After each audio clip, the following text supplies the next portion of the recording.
Hello everyone. Today we will discuss about NCERT 9th class history solution chapter number 2. Chapter का नाम है socialism in Europe and the Russian revolution. In this chapter all NCERT exercise and question we will discuss, and this first question is what were the social, economic and political condition in Russia before 1905. देखिए, Russia में एक revolution start हुआ था, एक series of revolution start हुई थी वहाँ पे 1905 में, 1905 से स्टार्ट हुई थी वो, और 1917 में जो है एक बड़ा रिवोल्ट वहाँ पे रशिया में हुआ था. तो उससे पहले वहाँ पे क्या कंडीशन थी, क्यों ये रिवोल्ट हुए, तो क्या सोशल, इकोनॉमिक और पॉलिटिकल कंडीशन थी, यही है जो फर्स्ट क्वेश्चन पूछ रहा है. ठीक है, तो इसका आंसर देखिए ये है social, economic, political condition in Russia before 1905 were wisely beneficial and bad for the masses. यानी जो आम आदमी है, पब्लिक है, उनके लिए जो है वो बहुत बुरी हालत में थी, क्योंकि 85% of Russian population was agriculturist. वहाँ पर ज़्यादातर लोग जो है एग्रीकल्चर से जुड़े हुए थे. एग्रीकल्चर करने वाले लोग वहाँ पे 85% थे, और जो इंडस्ट्री थी वहाँ पे वो जो है प्राइवेट थी, और बड़े बड़े जो ऑनर थे उनके हाथ में थी उसकी इंडस्ट्री कमान. Industry was existent but sporadically most of this was privately owned. यानी बहुत सारी इंडस्ट्री थी जो लगभग वो सारी प्राइवेट ऑनर थे, उनके गवर्नमेंट के अंडर में कम थी. Workers either come from villages और migrate to the city for the employment in factories. जो सिटीज़ में बड़ी बड़ी फैक्ट्रीज थी उनमें वर्कर काम करने के लिए आया करते. वो दो तरीके के थे. वर्कर्स जो है डिवाइड थे टू ग्रुप्स में. एक जो है गांव से आते हैं, विलेज से आते हैं. दूसरे जो सिटी में ही माइग्रेट कर चुके थे पहले से ही, और वो फैक्ट्री में काम करते हैं. ठीक है, यानी एक तो डेली आते हैं गांव से काम करके वापस गांव में जाते हैं, और एक जो सिटी में ही रहता है वहीं पे सेट हो गया और गांव से माइग्रेट करके पहले आ चुका है वो. ठीक है, तो दो तरीके के यहाँ पे वर्कर्स थे. The industrial sector had it's fair share of trouble with the strike with the textile industry in 1896-7 and the metal industry in 1902. इससे पहले भी यहाँ पर दो तरीके की जो है स्ट्राइक हो चुकी थी. जो वहाँ पर पुअर कंडीशन थी वर्कर की इंडस्ट्री के अंदर, उसको देखते हुए वहाँ पे स्ट्राइक की गई थी वर्कर्स के द्वारा. और ये स्ट्राइक जो है 1896 में टेक्सटाइल इंडस्ट्री में हुई थी, और मेटल इंडस्ट्री में 1902 में हुई थी. ठीक है, इसके अलावा देखिए यहाँ पे जो पीजेंट है, वहाँ का वर्कर है, खेतों में काम करने वाला है, किसान है, उसके बारे में देख लो. At this time the peasant community, peasant यानी फार्मर कैसे थे वहाँ पे, peasant community was deeply religious, बहुत धार्मिक थे, but did not care much about the nobility. वहाँ की जो नोबेलिटी थी उसकी ज़्यादा परवाह नहीं करते थे. They believed that land must be divided amongst themselves. तो पेजेंट की ये डिमांड थी, ये फीलिंग थी कि जो ज़मीन है, जो लैंड है एग्रीकल्चर, वो सारी की सारी किसानों के पास होनी चाहिए, पेजेंट के पास होना चाहिए, नोबल के पास नहीं होना चाहिए. नोबल कौन है, जो बड़े बड़े ऑफिसर और लैंडलॉर्ड है उनके पास. ठीक है, जो फार्म पे फार्मर काम कर रहे हैं तो खेत जो उसी का होना चाहिए जो काम करता है. Since this was not possible due to feudal rights. लेकिन उस टाइम पे फ्यूडल राइट्स थे. फ्यूडल क्या होता है, एक बीच में जो है किंग और फार्मर के बीच में एक क्लास होती है, फ्यूडल क्लास. जो बड़े बड़े लैंडलॉर्ड और ऑफिसर होते हैं उनको फ्यूडल बोलते हैं. वो टैक्स लेते हैं किसानों से, फार्मर से, और आगे गवर्नमेंट को पे करते हैं, और बीच में अपना हिस्सा रखते हैं. तो फ्यूडल सोसाइटी हुआ करती पहले, तो फ्यूडल था ये system. The peasant had their own unique commune wherein wealth was shared out according to each families need. तो वहाँ पर जो पेजेंट थे उन्होंने अपनी खुद की काउंसिल बना रखी थी, मीटिंग किया करते उसमें, और जो वो मीटिंग हुआ करती काउंसिल थी उसको कम्यून कहा करते. ये एक यूनिक सिस्टम था रशिया के अंदर. कम्यून क्या होता है, एक जो है अपनी काउंसिल होती है कमेटी होती है, उस कमेटी के अंदर जो है फार्मर वो मेंबर्स होते हैं और वो जो है वेल्थ को शेयर करते हैं, यानी कि अगर जिस फैमिली को ज़रूरत है पैसे की या ज़मीन की तो वो पहले यूज़ कर लिया करते, ठीक है, इस तरह से। तो ये कम्यून वहाँ पे सिस्टम था फार्मर्स के बीच में उनकी नीड को पूरा करने के लिए। एंड पॉलिटिकल सिस्टम वहाँ पे क्या देखिए, पॉलिटिकल पार्टी वर इलीगल बिफोर 1914। 1940 से पहले पॉलिटिकल पार्टी वहाँ पे इलीगल थी क्योंकि किंग था वहाँ पे और फ्यूडल सिस्टम था। The social democratic workers party जो बाद में एक पार्टी बनाई गई थी ना 1898 में, वो पार्टी का नाम था social democratic workers party. Workers ने मिलकर पार्टी बनाई थी डेमोक्रेटिक के नाम से 1898 में। इसको इलीगल बना रखा था और जो है इसको किसी भी गवर्नमेंट की तरफ से रिकॉग्नाइज नहीं किया गया था, इसलिए ये इलीगल मानी गई थी। द सोशलिस्ट बिलीव दैट, जो इसके मेंबर थे उनको सोशलिस्ट कहा करते हैं। सोशलिस्ट यानी कि समाजवादी जो लोग हैं। Socialist believe that the peasant were natural socialist in their policy of equitable distribution of wealth. However the Bolshevik under Lenin wanted a discipline group. देखिए सोशलिस्ट में दो तरह के ग्रुप थे, एक मेंशेविक, एक थे बोल्शेविक। बोल्शेविक का लीडर था लेनिन जो बाद में बड़ा रिवोल्ट करेगा। तो बोल्शेविक का ये मानना था कि एक ऐसा ग्रुप होना चाहिए जो डिसिप्लिन हो और जो फार्मर है ना वो अच्छे डिसिप्लिन में नहीं है क्योंकि वो अलग अलग एरिया से आते हैं और अलग अलग उनकी सोसाइटी है। कुछ लोग जो है अमीर भी हैं किसान, कुछ लोग वहाँ पे पुअर किसान भी हैं, तो वो एक जो है यूनाइट नहीं हो सकते, डिसिप्लिन में नहीं आ सकते। इसीलिए जो है लेनिन का विचार था कि अगर रेवोल्यूशन होगा, रिवोल्ट होगा तो मजदूर करेंगे, किसान नहीं करेंगे, ठीक है। तो ये इसकी थिंकिंग थी लेनिन की। आगे है while Bolshevik believed it controlling the number and quality of its member, the Menshevik believed that the party should be open for all.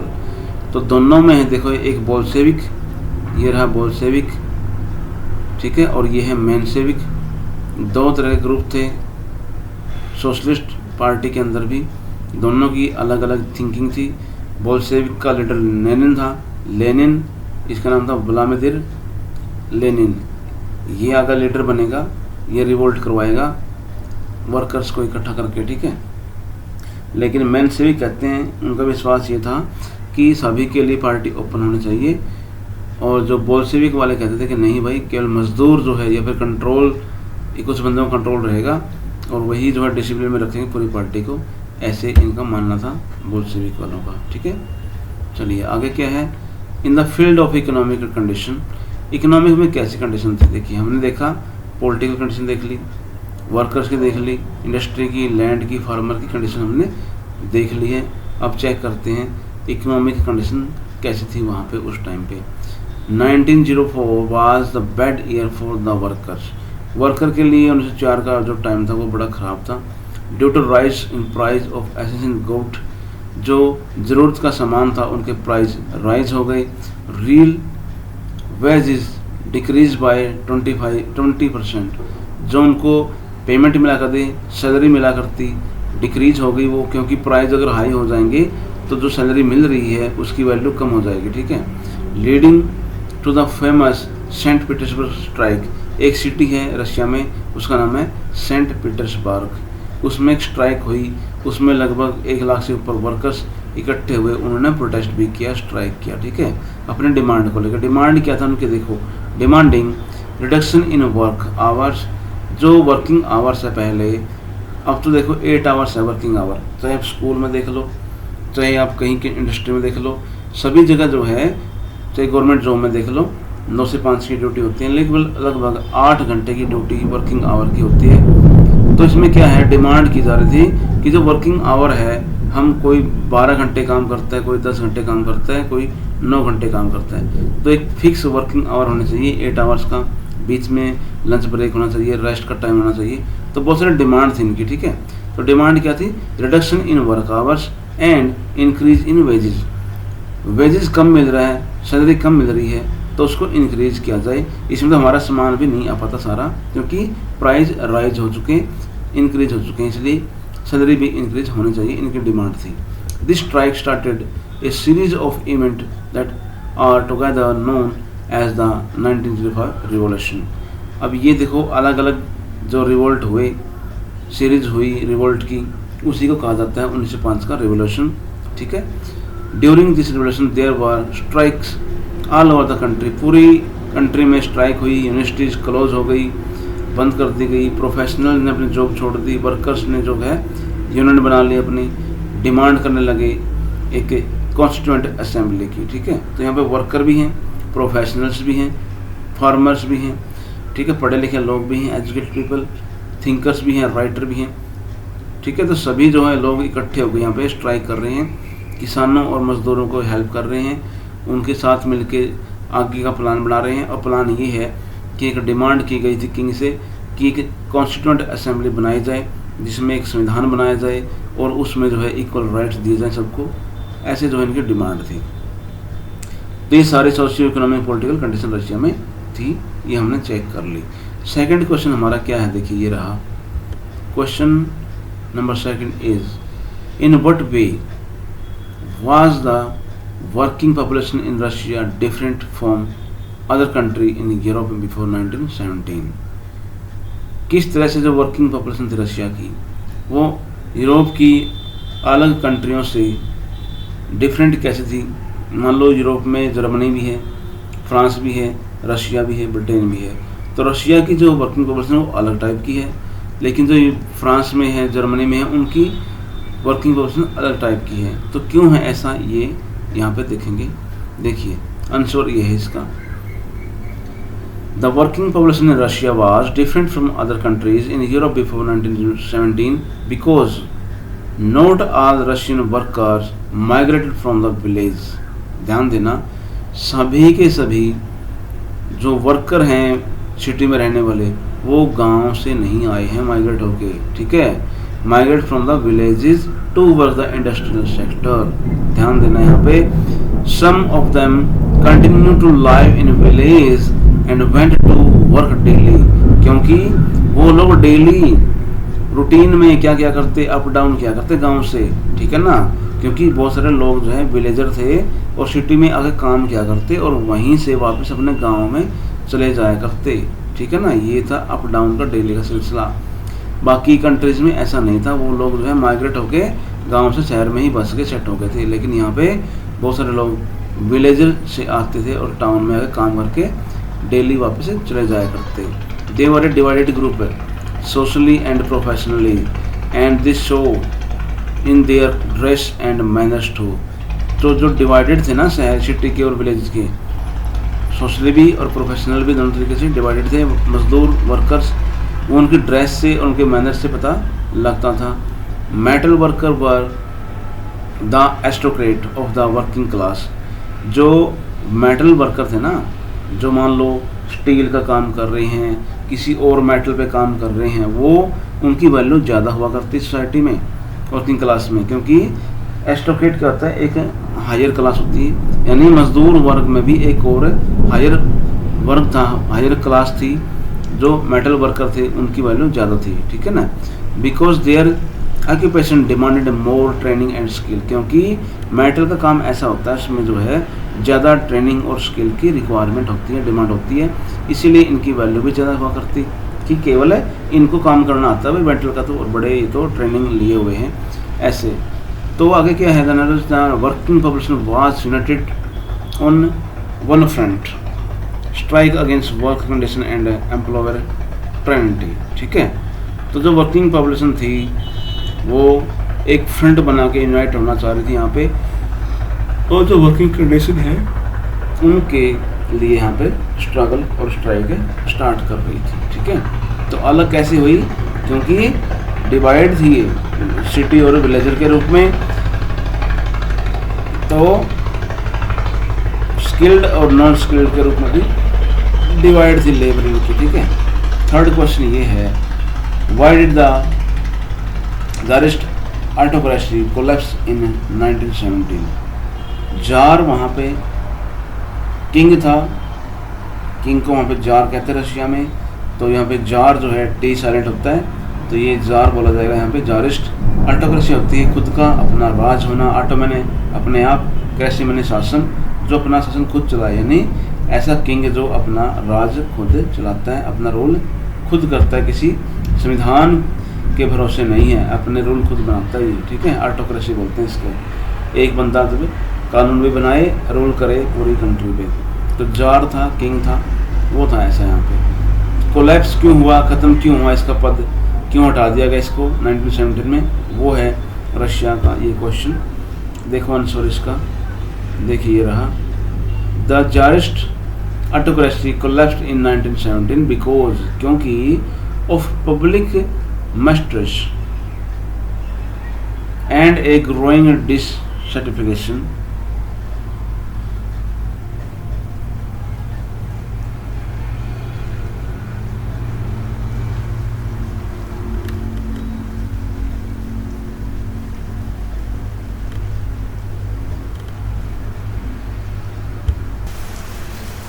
तो यहाँ पर जो है, क्योंकि पब्लिक जो है वहाँ पर growing A dissatisfaction with the jar policies, क्योंकि जो किंग की पॉलिसी थी उससे लोग सेटिस्फाई नहीं थे, इसीलिए वहाँ पर जो है ट्रस्ट और सेटिस्फेक्शन नहीं होने के कारण क्या हो गया, यहाँ पे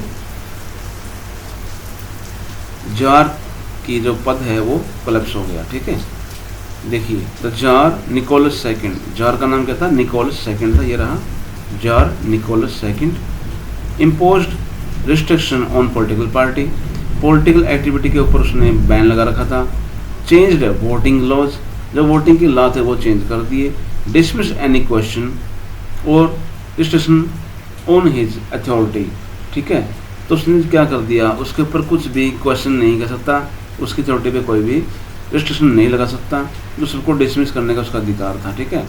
eight the beginning of the First World War, जब फर्स्ट वर्ल्ड स्टार्ट हुआ, he did not consult the main party in the Duma. Duma क्या है, ड्यूमा पार्लियामेंट है रशिया की, रशियन पार्लियामेंट का नाम ड्यूमा है, जैसे इंडिया में हम संसद भवन कहते हैं, ऐसे ड्यूमा वहाँ की पार्लियामेंट का नाम है। जब फर्स्ट वर्ल्ड स्टार्ट हुआ तो रशिया का किंग ने जो है कंसल्ट नहीं किया किसी पार्टी से। Anti German sentiment war gaining ground and George Alexander German origin, जो एंटी जर्मन सेंटीमेंट थे पब्लिक के अंदर वो जो है ज़्यादा इंक्रीज हो गए थे, और जो जार था वो भी रशियन और जर्मन ओरिजिन का ही था। और जो यहाँ पे Rasputin German name of the city Saint Petersburg did not nothing the remedy of the situation. तो यहाँ पर जो है एक था रास्पुतिन, वो यहाँ पे अधिकारी था, और एक जो है सेंट पीटर्सबर्ग जो नाम है वो चेंज किया गया था, पहले कुछ और था, ठीक है, रशिया में। और did not nothing the remedy of the situation, इस सिचुएशन को चेंज नहीं कर पाए। The Russian army lost battle, Russia की आर्मी जो है युद्ध में हार रही थी, but would destroy crops and dwelling of retreat, साथ में जो फसल है वो भी ख़राब हो रही थी। This lead to the presence of 3 million refugee in Russia. देखो फर्स्ट वर्ल्ड वार में बड़ा नुकसान हुआ, रशिया हार रहा था, साथ में फसल ख़राब हो गई, तो इससे क्या हुआ, वहाँ पर प्राइस भी इंक्रीज होंगे, साथ में क्या होगा, जो रिफ्यूजी है ना, जिनके घर बार उजड़ गए, पेरेंट्स मारे गए, वो रिफ्यूजी बन के रशिया में लगभग 3 मिलियंस बन गए, 30 लाख लोग बन गए, ठीक है। Which is turn worst in the condition, सबसे ख़राब कंडीशन बन गई जब ये रिफ्यूजी रशिया में है। Industry was badly affected, first World War में जो है रशियन इंडस्ट्री बड़ी ख़राब हुई, हालत उनकी बैडली इफेक्टेड हुई। Imports were cut off due to German control by the Baltic Sea. देखो जब रशिया का सामान बाहर जाया करता, एक्सपोर्ट इंपोर्ट हुआ करता, तो बाहर से कुछ भी सामान नहीं आया, क्योंकि जो उस टाइम पे रास्ते हुआ करते ना, जो वेज थे, रोडवेज और सी वेज थे, जहाँ से सामान आया करता, इंपोर्ट एक्सपोर्ट हुआ करता, उन सब पे जो है कंट्रोल कर दिया जर्मन ने, वो है बाल्टिक सी, जहाँ से इनका इंपोर्ट हुआ करता सामान। तो रशियन जो है बाल्टिक सी से इंपोर्ट किया करता, उस पे कंट्रोल कर लिया अब जर्मन ने, तो वहाँ पे जो है अब रशिया की हालत बड़ी ख़राब हो गई, इंडस्ट्री का मटेरियल नहीं आ पाया। Industrial equipment started disintegrating and the railway line were broken in 1916, railway line भी तोड़ दी गई, सामान भी नहीं आया, ऑक्यूपेंट नहीं मिले। Due to conscription able-bodied man went to the army and this resulted in labor shortage। कुछ जो है आर्मी में चले गए लोग, लेकिन जो लेबर की शॉर्टेज जो है इंडस्ट्री में फिर से हो गई, क्योंकि सेना में चले गए थे काम करने वाले लोग। तो रोड्स हो गए ब्रेड शॉप पे, बिकेम द कॉमन साइट, क्योंकि ब्रेड पहले से नहीं है, शॉर्टेज है फूड की, उसके ऊपर जो है ब्रेड के प्राइस भी राइज हो गए। तो ब्रेड की शॉप पे जो है वहाँ पे लोगों ने दंगे कर दिए और लूट ली दुकानों को।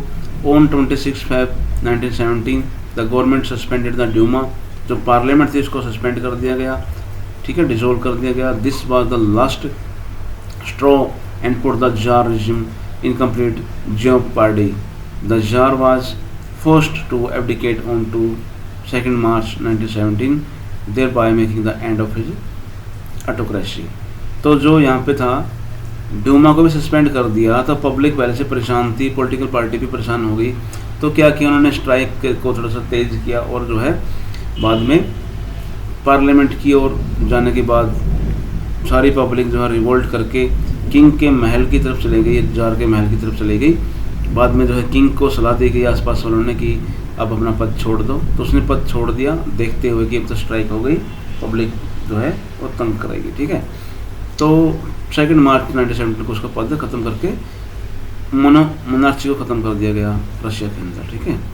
नेक्स्ट क्वेश्चन क्या है, देखिए ये रहा, make to list the main event of the effect of the February revolution and other with the main event effect of the October revolution. दो तरह के रिवोल्ट हुए, एक फेब में हुआ, एक अक्टूबर में हुआ, दोनों के बारे में यहाँ पे कुछ पॉइंट्स नोट करने हैं, ठीक है। देखिए कौन कौन लीडर था इसके अंदर, कौन इन्वॉल्व हुआ और क्या इम्पेक्ट हुआ, ठीक है। तो ये दोनों जो है इसमें आपने नोट करने हैं। ये इसका आंसर ये रहा। मेन इवेंट और इफेक्ट देखना हमने क्या क्या था दोनों का। फरवरी रेवोल्यूशन हुआ कब हुआ था, और फिर अक्टूबर उसके बाद में होगा, कई महीने का गैप हो गया यहाँ पे, ठीक है। देखते हैं फेब वाले में क्या हुआ। देखिए इन फरवरी 1917 acute food shortage were felt in the worker. पहले तो फूड शॉर्टेज हुई वर्कर के बीच में, ठीक है। Parliamentarian were oppose to the Tsar wish to Duma, Duma को पार्लियामेंट को जो डिजोल्व किया गया, बैन किया गया, डिसमिस किया गया। तो जो वहाँ के MLA MP थे उन्होंने अपोज किया इस बात का, ठीक है। यानी वर्कर्स भी परेशान हैं, पॉलिटिकल पार्टी के लीडर्स भी परेशान हो गए। On 22 Feb, a factory lockout occurred and many women led the way of the strike। तो यहाँ पे क्या हुआ, वुमेन्स ने यहाँ पे कमान संभाली थी फरवरी रेवोल्यूशन की। The strike continue with the worker surrounding fashionable quarters and official building in the centre of the Petrograd. Petrograd उस सिटी का नाम था जिसको आज सेंट पीटर्सबर्ग कहते हैं, ठीक है। पहले ये नाम था पेट्रोगार्ड, अब सेंट पीटर्सबर्ग है, ध्यान देना। The Nevsky Prospekt on the 25 Feb the Duma was dissolve कर दिया गया, ठीक है। This resulted a ransacking of the police headquarter on 27 the cavalry refuse to fire. देखिए फौज के ऊपर भी अटैक कर दिया, आर्मी पुलिस हेडक्वार्टर के ऊपर भी अटैक कर दिया। इंडस्ट्री के वर्कर्स ने और वुमेन्स ने मिल के जो है शॉप को भी लूट लिया जहाँ जहाँ पे ब्रेड वगैरह थे, और जो इंडस्ट्री के ओनर हैं उनको भी यहाँ पे जो है लूटा गया। और स्ट्राइक में जो है यहाँ पे क्या किया, जब किंग ने फौज को ऑर्डर दिया, कैवलरी होता है उनकी आर्मी को ऑर्डर दिया कि शूटिंग करो, तो आर्मी ने मना कर दिया, रिफ्यूज़ कर दिया फायर करने से। और प्रोटेस्ट जो है क्राउड जो कर रही थी वहाँ पे, by evening the revolting soldier भी मिल गए उसमें आके, ठीक है। तो रिवोल्ट में जो है लीडर्स भी हैं, फार्मर भी हैं, वर्कर्स भी हैं, और अब तो आर्मी के सोल्जर भी इसमें इन्वॉल्व हो गए, ठीक है। The starting worker were united as the Soviet. इन सब ने मिल के क्या बनाया, सोवियत बनाया। सोवियत का मीनिंग होता है काउंसिल, ठीक है। ये वर्ड बार बार आएगा, ध्यान रखना। सोवियत मीनिंग होता है काउंसिल, ठीक है। रशिया का नाम पहले क्या था, सोवियत यूनियन था, ओके। तो इसको पेट्रोगार्ड सोवियत कहा गया क्योंकि पेट्रोगार्ड सिटी में इसको बनाया गया था, इसलिए सोवियत यानी काउंसिल बनाई गई अलग से। ड्यूमा तो पहले से डिसमिस हो चुकी थी ना। अब ये लोग मिल चुके हैं, तो ये इसका क्या रहा, इफेक्ट रहा, और ये इसके रिजल्ट रहे। The Tsar abdicate on power 2 March, Tsar को अपना पद छोड़ना पड़ा। The Soviet and Duma leaders form a provisional government, उन सब ने मिलकर गवर्नमेंट बना ली रशिया के अंदर provisional. Federation had no political party at forefront, कोई बड़ी पॉलिटिकल पार्टी यहाँ पे नहीं थी उस टाइम पे। It was lead by the people, public ने खुद इसको जो है लीड किया था। Petrograd had the brought down and monarchy and thus gain the significant place in Soviet history. ध्यान देना इसमें क्या था, कौन कौन शामिल हो इसमें, पीजेंट, वर्कर और ड्यूमा के जो पार्लियामेंटियन थे, एमएलए एमपी थे वो थे, और साथ में जो है बाद में आर्मी की फोर्स भी इसमें शामिल हो गई। ठीक है, ये लोग इन्वॉल्व थे, कोई बड़ी पार्टी नहीं थी, कोई बड़ा लीडर नहीं था। ध्यान देना, वुमेन्स भी शामिल थे इसमें। और इसने क्या किया, इसने अपने एक खुद की प्रोविजनल गवर्नमेंट फॉर्म कर ली। अभी संविधान के बारे में कुछ बात नहीं हुई, ध्यान रखना। आगे देखिए, किंग ने अपना पद छोड़ दिया है, ड्यूमा नहीं है। ठीक है, ध्यान देना। अब अक्टूबर में फिर से रेवोल्यूशन होगी। इसमें क्या डिफरेंस है, इसमें कौन होगा, इसमें बोल्शेविक पार्टी जो है सोशलिस्ट पार्टी वो आगे आएगी लीडरशिप करने के लिए, और एक लीडर होगा लेनिन, वो लीड करेगा, उसे कुछ पॉलिसी होंगी, वो कंट्रोल करेगा गवर्नमेंट को, और यहाँ पर एक सोवियत सिस्टम बनाएगा अपना खुद का जो है। और फिर बाद में वो खुद की पार्टी भी वहाँ पर रशिया में क्या बन जाएगी, किंग की तरह ही वहाँ पे भ्रष्टाचारी और वो बन जाती है, वहाँ पे अत्याचारी बन जाती है, बहुत सारे लोगों को मार देती है। जो जब स्टालिन होता है लीडर यहाँ पे रशिया में, बड़ा उसका जो पीरियड था वो बड़ा ख़राब था। ध्यान दो, देखो अक्टूबर में क्या होगा, arose about the conflict between the provisional government and the Bolshevik. अब जो बोल्शेविक थे उसमें लगभग वर्कर थे, ठीक है। तो इसने क्या किया, बोल्शेविक ने गवर्नमेंट पे कंट्रोल करने के लिए प्रोविजनल गवर्नमेंट से झगड़ा कर लिया, कॉन्फ्लिक्ट हो गया इनका, ठीक है। सितंबर में Vladimir Lenin began to bring together Bolshevik supporter for an uprising, इन्होंने हमें विद्रोह कर दिया, अपराइज कर दिया। On 16 October 1917 he convinced the Petrograd Soviet and Bolshevik party for a socialist seizure of the power. उसने क्या किया, जो वहाँ पे सोवियत थी पेट्रोग्राड की, उसको कन्विंस कर लिया अपने पक्ष में। बोल्शेविक पार्टी ने यहाँ पे पावर पे कब्जा कर लिया। एक मिलिट्री रिवोल्यूशनरी कमेटी बनाई गई, ठीक है। मिलिट्री के जो सैनिक थे उस टाइम पे उन सबको इकट्ठा करके एक अलग से कमेटी बना दी, मिलिट्री रिवोल्यूशनरी कमेटी बना दी, ठीक है, under the Leon Trotsky to organize this capture of power. Power को कैप्चर करने के लिए सेना को इकट्ठा कर लिया इसने। When the uprising begin 24 October, prime minister Kerensky left the city to bring in the troops to prevent the situation from going out of control. In a swift response, the military committee attacked government offices and the ship Akora shelled the Winter Palace. जो winter palace था, जो king का महल था, राजा का महल था, winter palace नाम था उसका, उस पर कब्जा कर लिया मिलिट्री ने। और उसके बाद जो है वहाँ पे रात को क्या हो गया 24 को the city was under Bolshevik control, पूरी कंट्री जो है पूरी सिटी बोल्शेविक के कंट्रोल में आ गई। After some serious fighting, Bolshevik guard full control of Moscow Petrograd area. The action of Bolshevik were unanimously accepted by the meeting of all Russian Congress of Soviet Petrograd. बाद में जब meeting हुई सभी parties को मिलके वहाँ पे, ठीक है, पेट्रोग्राड में, तो उन्होंने बोल्शेविक की को स्वीकार कर लिया गया, एक्सेप्ट कर लिया गया इस एक्शन को, ठीक है भैया, आप चलाओ। The October revolution was primary lead by the Lenin. तो इसको देखो लीडर कौन था, लेनिन था। इसमें कौन शामिल हुए, इसमें जो है एक डिसिप्लिन तरीके से, मैनेजमेंट तरीके से जो है लीडरशिप के तहत, पार्टी के तहत रिवोल्ट किया गया और गवर्नमेंट को चेंज कर दिया गया। पहले गवर्नमेंट थी प्रोविजनल, उसमें सभी शामिल थे, लेकिन इसने क्या किया, अपने पक्ष में ले लिया और सभी को जो यहाँ पे पार्टी एक नई गवर्नमेंट फॉर्म कर ली अपने अंडर में, बोल्शेविक पार्टी ने। The October revolution was primarily lead by Lenin, his subordinate Trotsky and involved the masses who supported this leader। तो जो यहाँ पे लीड किया लेनिन ने, उसके कुछ और लीडर भी थे और सपोर्टर थे। It marks the beginning of Lenin rule over the Soviet with the Bolshevik under his guidance. उसने जो है यहाँ पे मेन बात क्या है कि लीडर था लेनिन, पार्टी थी बोल्शेविक सोशलिस्ट पार्टी, उन्होंने ही रूल किया और अक्टूबर रेवोल्यूशन में इसने भाग लिया। ओके, तो ये है question number 5। What were the main changes brought about by the Bolshevik immediately after the October revolution. जैसे ही बोल्शेविक ने अक्टूबर में रिवोल्ट किया, फिर गवर्नमेंट पे कब्जा कर लिया, तो क्या क्या खास चेंजेस किए गए तुरंत प्रभाव से, वो बताने हमने। व्हाट वर द चेंजेस, देखिए मेन चेंज क्या था brought about by the Bolshevik immediately after. देखिए 1 नवंबर 1917 industry and bank were nationalise. सभी इंडस्ट्री और बैंक को नेशनलाइज कर दिया, पहले प्राइवेट हुआ करते, चेंज हो गया ना बड़ा।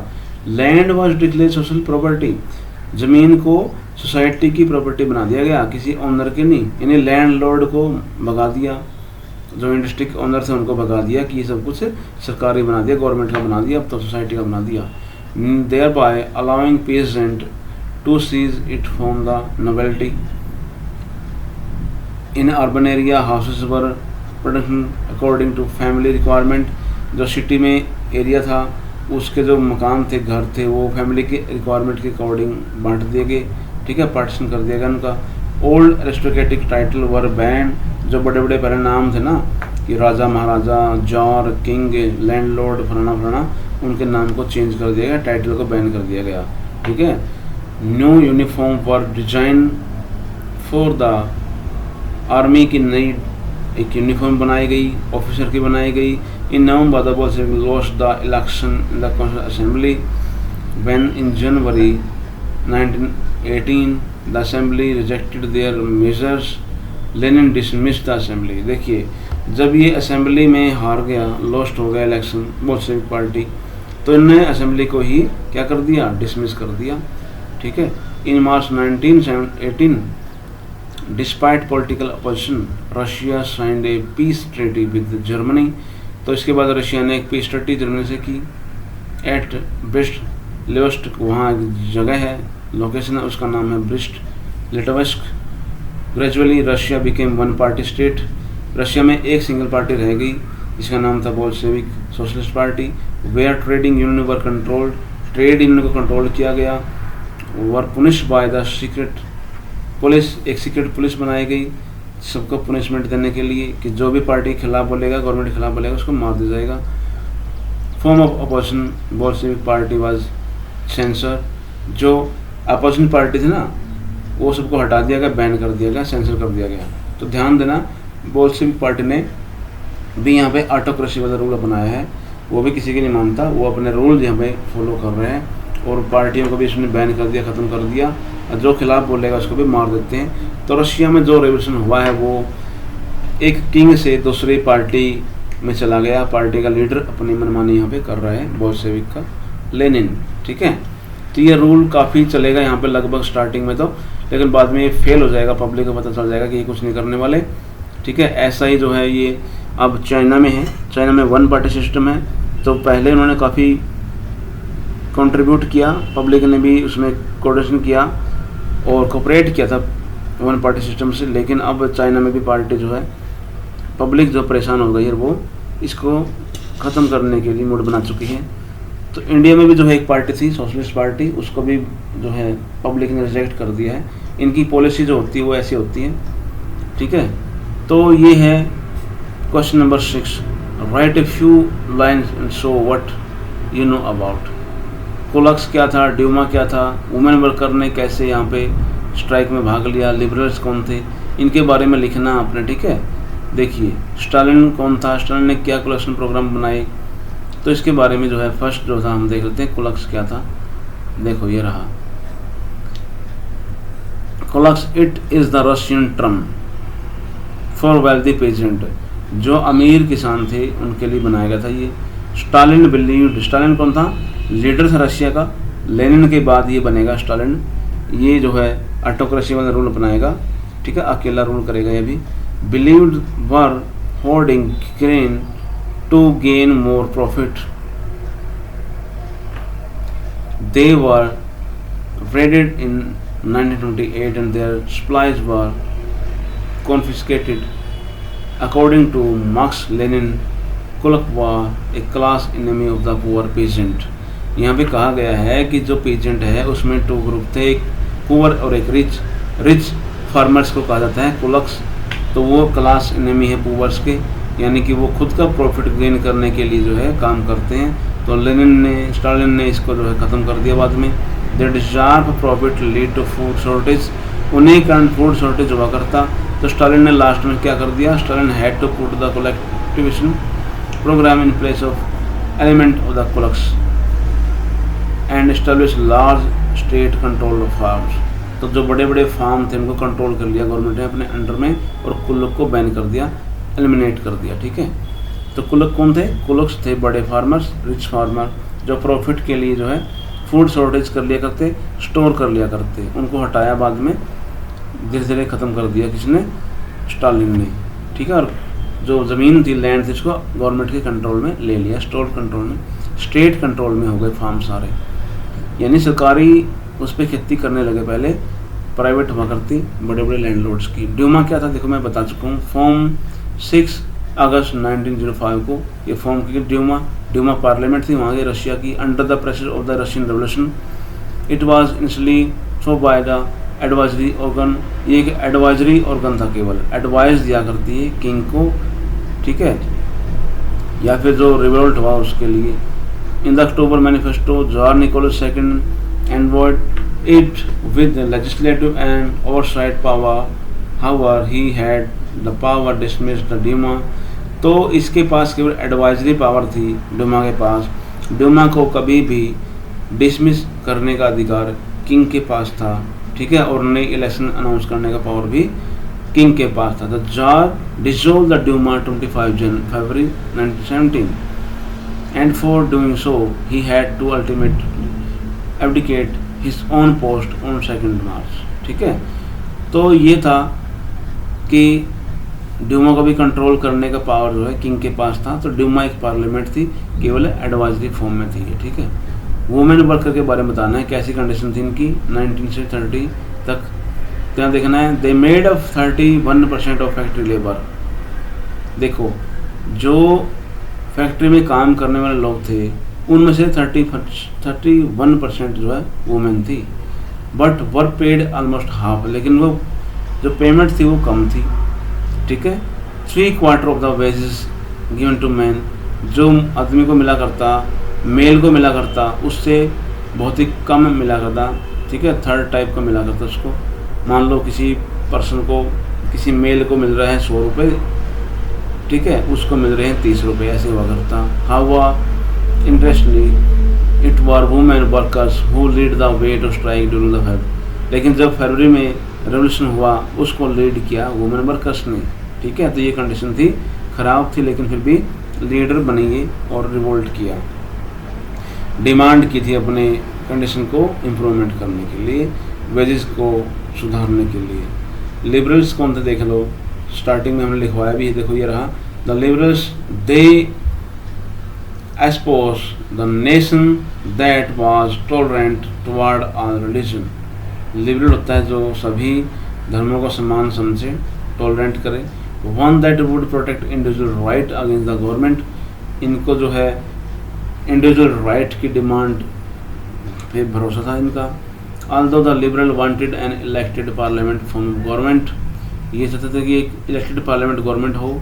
दे believed that the right to vote mostly belong to man, जो वोटिंग अधिकार वो केवल मैन को हो, वुमेन को ना हो, और जो प्रॉपर्टी होल्डर हो उनको ही राइट टू वोट हो, ऐसी इनकी डिमांड थी, ऐसे इनके बिलीव था। यानी लिबरल कौन थे? जो सभी धर्मों को समान मानते हैं, जो इंडिविजुअल राइट को मानते हैं, वोटिंग राइट को मानते हैं, लेकिन प्रॉपर्टी और वोटिंग राइट केवल मैन के लिए कहा है इन्होंने, वुमेन्स के लिए नहीं।